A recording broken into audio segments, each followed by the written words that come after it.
সবাই যখন মৃত্যুটাকে ভীষণ ভয় পায়, আমি তখন হাসতে হাসতে আল্লাহর কাছে ভীষণ সন্তুষ্টি নিয়ে পৌঁছাতে চাই যে আমি একটা ন্যূনতম ওই জীবনটা লিড করতে পারলাম, যে আমি একটা ইনসাফের হাসি নিয়ে আমি আমার আল্লাহর কাছে পৌঁছতে চাই।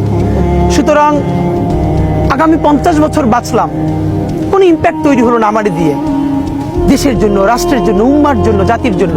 কিন্তু আমি ধরেন 5 বছর বাঁচলাম, সেটার মধ্য দিয়ে যদি আগামী 50 বছরের ইম্প্যাক্ট তৈরি হয়, তাহলে অনেকদিন বেঁচে থাকায় কি সাফল্যের বলেন?